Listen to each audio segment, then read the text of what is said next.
जो वेद पुराण जाति धर्म ये सब जो है ये सब हमारी सभ्यता नहीं थी। मतलब हमें बताया कि जो आर सेठ जी भट्ट जी हैं ये इस देश के नहीं है, देश के बाहर के हैं। और जो एक बड़ा तबका इस देश में भुखमरी गरीबी और अशिक्षा से जूझ रहा है वह इस देश का मूल निवासी है। उन्होंने पाली भाषा में एक नारा दिया, बहुजन हिताया और बहुजन सुखाया। मतलब जब तक बहुजन के हित में नहीं होगा तब तक बहुजन सुखी नहीं होगा। यानी जाति को लोगों ने अपना समाज बना रखा, डिवाइड एंड रूल, तोड़ो और राज करो। डॉक्टर अंबेडकर जब अपने अंतिम दिनों में थे तो उन्होंने एक बात कही कि मैं इस बात के लिए हमेशा दुखी रहूंगा कि मैं अपने समाज को सत्ता वर्ग में नहीं देख पाया, क्योंकि हम बस नारा देते हैं कि हम 85 भारतवासी, असल में वो 85% एक जगह नहीं है। विषय है कि मूल निवासी बहुजन संगठनों के बुनियादी सिद्धांत और कार्य। तो मूल निवासी बहुजन संगठन मतलब वो संगठन जो मूल निवासी बहुजन समाज के लिए काम करे। तो सबसे पहले हमें इसी चीज को समझना होगा कि आखिर मूल निवासी बहुजन समाज क्या है। इसमें 3 शब्द है, मूल निवासी, बहुजन और समाज का विनाश किया और उस सभ्यता का नाम है सिंधु घाटी सभ्यता। और एक 19वीं सदी के एक विद्वान हैं जिनका नाम है मैक्स मुलर। उन्होंने अपने सिद्धांत आर्यों की आक्रमण सिद्धांत यानी आर्यन इन्वेजन थ्योरी, इसमें यह बताया कि मध्य एशिया से कुछ लोग आए और उन्होंने उन सभ्यता पे आक्रमण किया। तो अक्सर हमने इतिहास में इस चीज को पढ़ा है कि जब भी किसी साम्राज्य में या किसी देश में आक्रमण होता है तो आक्रमणकारी क्या करते हैं, वो आते हैं, आक्रमण करते हैं और वहां के लोगों को अपना गुलाम बनाते हैं और अपनी सभ्यता वहां पर थोप देते हैं पूरी तरह से और उनकी सभ्यता को खत्म कर देते हैं। जैसे कि हमने मुगल का इतिहास पढ़ा कि जब मुगल भारत आए तो अपने साथ इस्लाम को लेकर के आया, इस्लाम का प्रचार किया। जब ब्रिटिशर्स भारत आए तब उन्होंने अपने साथ क्रिश्चियनिटी को लेकर आया, क्रिश्चियनिटी का बहुत को प्रमोट किया। तो उसी प्रकार जब आर्यों का आक्रमण भारत में हुआ तो उन्होंने भी अपनी सभ्यता भारत में लाई। और हमें कैसे पता चलता है कि जिस साल में मतलब आक्रमण हुआ 1500 ईसा पूर्व में, उसी टाइम के बाद भारत में एक काल शुरू होता है, उसे हम कहते हैं वैदिक काल, मतलब वैदिक सिविलाइजेशन। और इस वैदिक काल के दौरान भारत में जितने भी वेद पुराण ये सब लिखे गए हैं। सिंधु घाटी सभ्यता में इसका कोई भी प्रमाण हमें नहीं मिलता।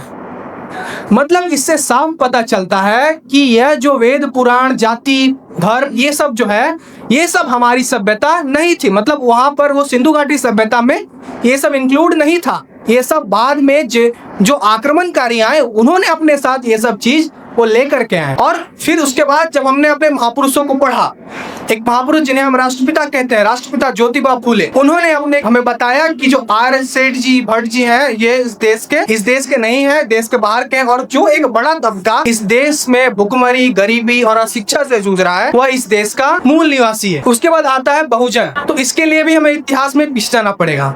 आज से लगभग 563 ईसा पूर्व में भारत मतलब अभी वो भारत में नहीं है लेकिन उस समय वो भारत में हुआ करता था, नेपाल के लुम्बिनी में एक महापुरुष का जन्म होता है। और उस महापुरुष को आज दुनिया भगवान के नाम से पूजती है, जिनका नाम है सिद्धार्थ गौतम। हम उन्हें बुद्ध के नाम से भी जानते हैं। तो बुद्ध ने जब अपना राजपाट त्यागा और अपने साम्राज्य का दौरा किया तो उन्होंने पाया कि उनके समाज का एक बहुत ही बड़ा हिस्सा लाचार है, गरीब है, जाति से जूझ रहा है, भुखमरी से जूझ रहा है। तब उन्होंने पाली भाषा में एक नारा दिया, बहुजन हिताया और बहुजन सुखाया। मतलब जब तक बहुजन के हित में नहीं होगा तब तक बहुजन सुखी नहीं होगा। और बहुजन कौन? यानी वह लोग जिनकी जनसंख्या ज्यादा है। और जनसंख्या ज्यादा किसकी है? जो यहाँ में पहले से रह रहे थे। और कम किसकी है? जिन्होंने आक्रमण किया। तो यहाँ से हमें बहुजन मिलता है। इसके बाद आता है समाज।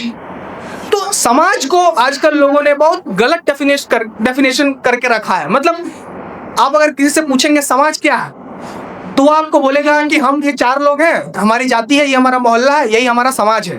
माने हम दास मोहल्ला से आते हैं तो यह दास मोहल्ला मेरा दास समाज है। अब महातो मोहल्ला से आते हैं तो ये मेरा समाज है, हम धोबी मोहल्ला से आते हैं तो ये मेरा समाज है। मैंने जाति को लोगों ने अपना समाज बना रखा। तो क्या सही में ये समाज का डेफिनेशन है? क्या जिस सभ्यता से हम आते हैं वहां यह था समाज का डेफिनेशन कि जाति को समाज बना लो? तो नहीं। अगर हम लोग समाज का प्रॉपर डेफिनेशन देखें तो समाज व्यक्तियों का वह समूह है जहां लोग एक दूसरे के साथ मिलकर रहते हैं, एक दूसरे को सहयोग करते हैं और सामाजिक नियमों का पालन करते हैं और सामाजिक कार्यक्रमों में हिस्सा लेते हैं। यह असल में समाज का डेफिनेशन है। और यह डेफिनेशन हमें कहां से मिलता है? सिंधु घाटी सभ्यता से। वहां पे लोग इसी समाज के डेफिनेशन को पालन करते थे और वहां का समाज ऐसा ही था, उसमें किसी भी तरह का जाति धर्म एग्जिस्ट ही नहीं करता। ठीक है, तो इससे हमें पता चलता है कि मूल निवासी बहुजन समाज क्या है, उसका मतलब क्या है। तो जैसा कि मैंने आक्रमण के बारे में बताया, तो जब भारत में आक्रमण हुआ तो एक गेम खेला गया और उस गेम का नाम था डिवाइड एंड रूल, तोड़ो और राज करो। और उस गेम का परिणाम यह हुआ कि जो लोग संगठित थे उनको डिवाइड किया गया। कितने भागों में डिवाइड किया? अभी सर ने बताया 6,06,743 भागों में उसे डिवाइड किया गया। और इस डिवीजन का रिजल्ट क्या आया?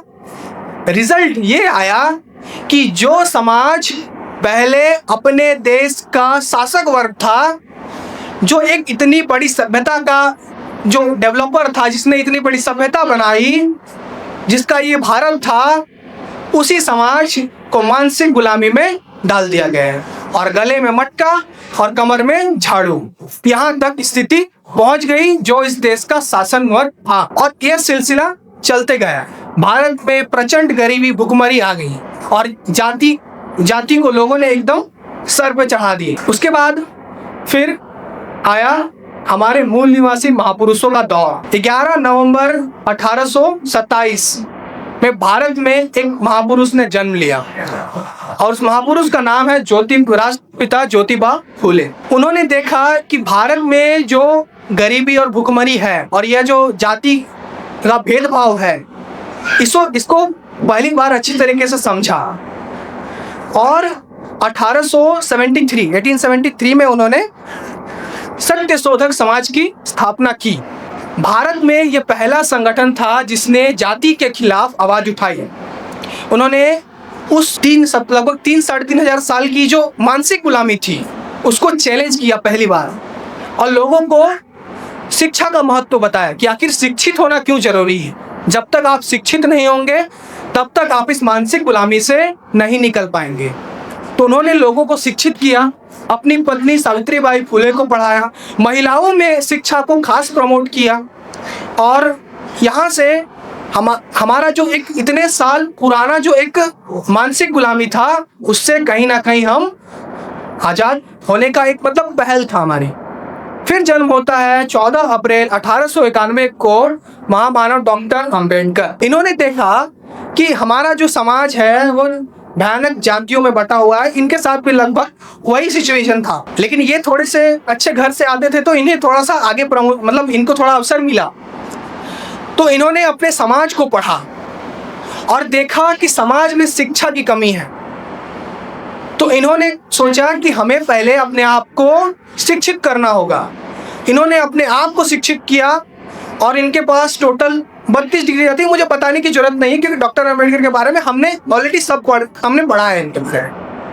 तो डॉक्टर अम्बेडकर के बारे में जब बात करते हैं तो हमें उनके संघर्षों के बारे में बात करना चाहिए कि आखिर डॉक्टर अम्बेडकर हमारे लिए उन्होंने कितना संघर्ष किया। उन्होंने अपना पूरा जीवन अपने समाज के ऊपर लगाया, क्यों? ताकि उनका समाज अपलिफ्ट हो सके।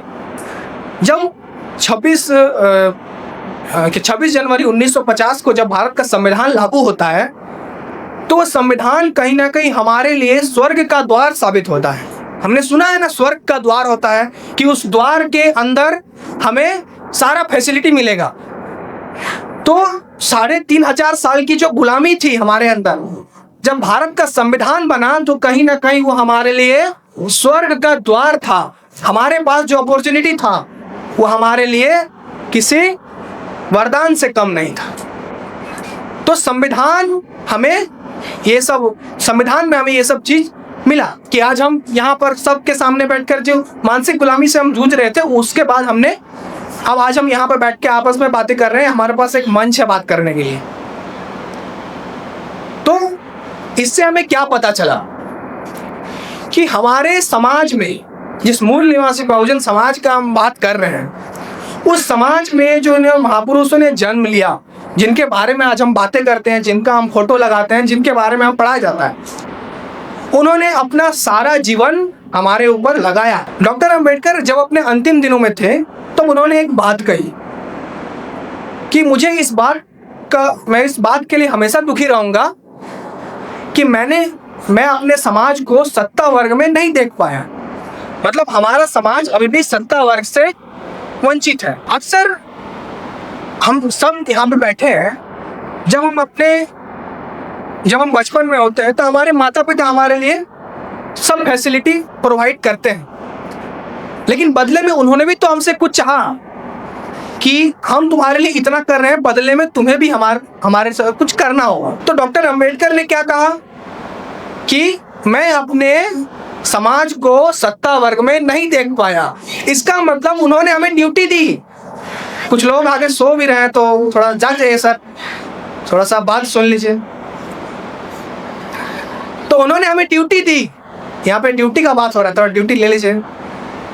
तो ड्यूटी क्या दी कि अपने समाज को सत्ता वर्ग तक पहुंचाना, ये हमारी ड्यूटी थी। मतलब जो इंसान हमारे लिए अपना जीवन लगा सकता है, उनका भी तो हमारा भी तो कोई दायित्व है कि हम भी उनके विचारों के लिए कुछ करें। यानी और हमारा मोटिव क्या है कि हमें उन महापुरुषों के विचारों का भारत बनाना है। तो उनके विचार क्या थे कि उन्हें अपने समाज को सत्ता वर्ग में देखना। लेकिन मैं आज सवाल करता हूं आप सबसे कि क्या आपके अंदर कॉन्फिडेंस है कि अगर आपके समाज से कोई व्यक्ति खड़ा होता है चुनाव में तो क्या आप उसे जिताएंगे? क्या आप उसे संसद तक पहुंचाएंगे? कॉन्फिडेंस है आपके अंदर? नहीं है, हमारे अंदर कॉन्फिडेंस नहीं है। क्यों? क्योंकि हम बस नारा देते हैं कि हम 85 भारतवासी, असल में वो 85% एक जगह नहीं है। वो 85% 5, 10, 15, 20 में बटा हुआ है। अभी सर ने बताया कि टोटल 10 लाख या कितना 27-28 लाख संगठन है, जिसमें 4 लाख रजिस्टर्ड है और काम कर रहा है। तो जब हमने इतिहास में पढ़ा कि हम संगठित होने के बाद ही शासन कर सकते हैं, फिर भी अपने आप को हम अगर इतना बांट करके रखेंगे तो जाहिर सी बात है कि इसमें हम हमेशा अपने महापुरुषों के विचारों का भारत बनाने में असफल रहेंगे। तो सबसे पहले ये जो हमने अपने आप को बांट रखा, इसे एक साथ लाना पड़ेगा। और मैंने पहले भी कहा कि यह जो सेशन है ये समस्या गिनवाने का नहीं है, यह समाधान का सेशन है। तो समाधान क्या है? बामसेफ ने की जो पहल है NCCMBO, national coordination and cooperation committee of मूल निवासी बहुजन ऑर्गेनाइजेशन, यह क्या करेगी? जितने भी मूल निवासी बहुजन समाज के संगठन हैं जो कि संविधान के दायरे में रहकर काम करते हैं, मूल निवासी पहचान को आगे बढ़ाते हैं, नायक पूजा का अधिकार ये सब तो नहीं फॉलो करते हैं, उन संगठनों से कोऑर्डिनेट करेगी और उनको एक मंच देने का काम करेगी। और अभी शायद सितंबर में हमारा एक बहुत बड़ा कार्यक्रम होने जा रहा है दिल्ली में, तो उसमें हमें दिखाना होगा कि हमारी रिप्रेजेंटेशन क्या है। आखिर जो 85% का नारा हम हमेशा देते रहते हैं, उस 85% का रिप्रेजेंटेशन कहाँ है, उसे हमें दिखाना हो। तो ये जो NCCMBO है, अगर सब संगठन एक साथ आ जाए और अपने राजनीतिक दृष्टिकोण को एक करें, तभी हम अपने महापुरुषों के सपनों का भारत बना पाएंगे, तभी हम इस देश के शासक वर्ग में जा पाएंगे। और अभी बोलने के लिए तो बहुत बात है, लेकिन शायद अभी बहुत सारे लोगों का भाषण बाकी है, बहुत सारे प्रवक्ता हैं। तो इसी के साथ मैं अपनी वाणी को विराम दूंगा। जय भीम, जय मूल निवासी, जय भारत, जय संविधान।